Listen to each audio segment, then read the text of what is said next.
چیز ہے جو کبھی پرانی نہیں ہوتی. جب سنی جائے محبت سے سنی جائے، جب پڑھی جائے محبت سے پڑھی جائے، دل کو زندگی عطا کر دیتی. نعت کبھی پرانی. نعت کہتے کسے؟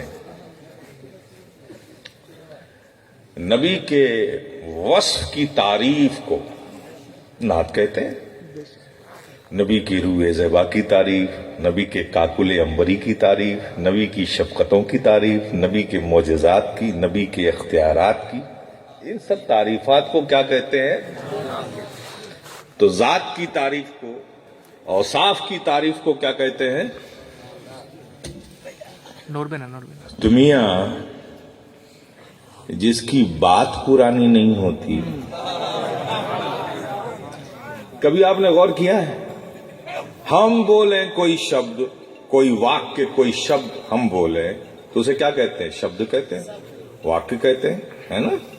اور نبی بولیں تو اسے حدیث کہتے ہیں. ہم بولیں تو شبد کا شبد، اور نبی کے زبان پاک سے شبد نکلیں تو وہ شبد نہیں، حدیث. کبھی سوچا ہے کہ حدیث کے معنی کیا ہے؟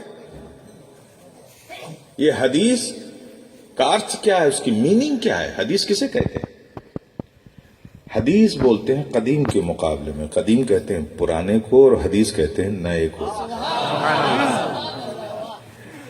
تو نبی کی بات کو بات نہیں حدیث کہتے ہیں. کیوں کہتے ہیں؟ اس لیے کہتے ہیں کہ زمانے پر کہنگی کے اثرات آ سکتے ہیں، آبادیاں ویرانوں میں تبدیل ہو سکتی ہیں، گلستان اجڑ سکتے ہیں، زمانے کے لیل و نہار بدل سکتے ہیں، لیکن نبی کے زبان سے نکلے ہوئے کلمات کا اثر اور اس کی تازگی جو کل تھی وہ آج ہے اور وہی صبح قیامت تک رہے گی.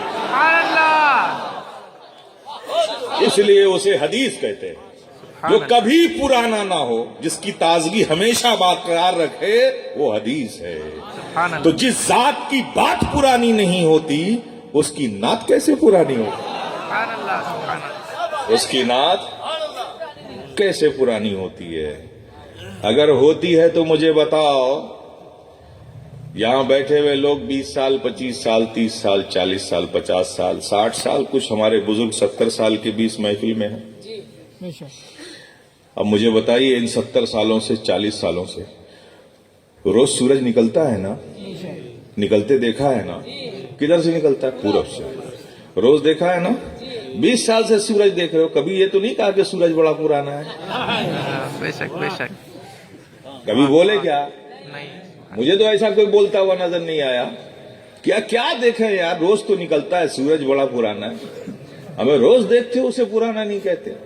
تو وہ سورج جسے 40 سالوں سے دیکھ رہے ہو، 70 سالوں سے دیکھ رہے ہو، 30 سالوں سے دیکھ رہے ہو، وہ پرانا نہیں.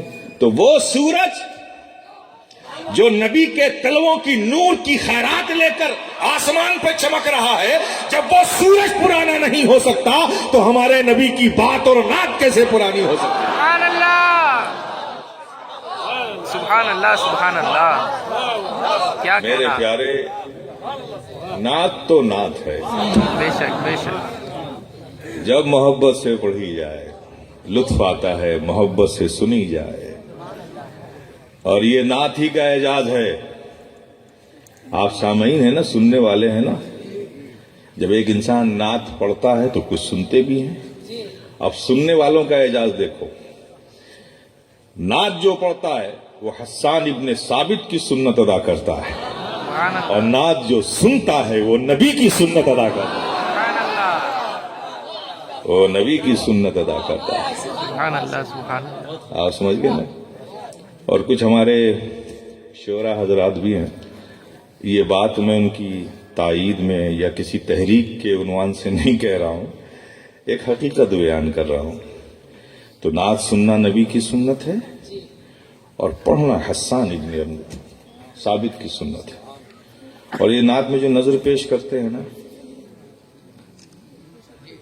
جی یہ نہ سمجھیے گا کہ یار یہ سب ایسا ہی ہے، یہ بھی نبی کی سنت ہے. سبحان اللہ. نبی کسی کے اعمال سے خوش ہوئے نبی انعام عطا فرماتے تھے، بشارتوں سے انعام دیتے تھے.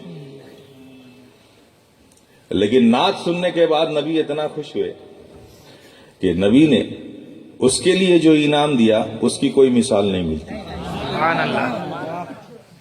حسان ابن ثابت ہیں، تشریف فرما ہے. نبی نے فرمایا حسان ذرا سناؤ تو. سبحان اللہ. حسان ابن ثابت دو زانو ہو گئے، نبی کی بارگاہ میں ہاتھ باندھ کر بیٹھ گئے اور آپ نے نبی کے روح زیبا کی تعریف شروع کر دی، نبی کے تبسم کی تعریف شروع کر دی، نبی کے اختیار کی تعریف شروع کر دی، سبحان اللہ. نبی کے رخسار کی تعریف شروع کر دی، نبی کے زلف عنبری کی تعریف شروع کر دی، اور سرکار سنتے جا رہے ہیں، مسکراتے جا رہے ہیں. سبحان اللہ. کیا منظر رہا ہوگا میرے پیارے. سبحان اللہ. سبحان سنتے جا رہے ہیں، مسکراتے جا رہے ہیں. نعت مکمل ہو گئی تو سرکار مسکراتے ہوئے حسان ابن ثابت کو دیکھتے ہیں اور اپنے شان مبارک پر پڑی ہوئی وہ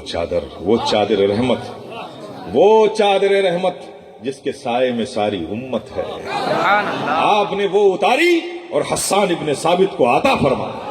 سبحان اللہ. سبحان اللہ. تو میرے پیارے، یہ بہت بڑی نعمت ہے اہل دل کے لیے نعت. بے شک بے شک. اس لیے نعت جب بھی سنو میرے پیارے محبت سے سنا کرو، اور جب پڑھی جائے تو بھی محبت سے پڑھی جائے. چلیے، ورنہ یہ خود ایک ایسا موضوع ہے کہ اس پر بولتا رہوں گا تو کافی دیر ہو جائے گی. میں یہیں سے واپس آتا ہوں.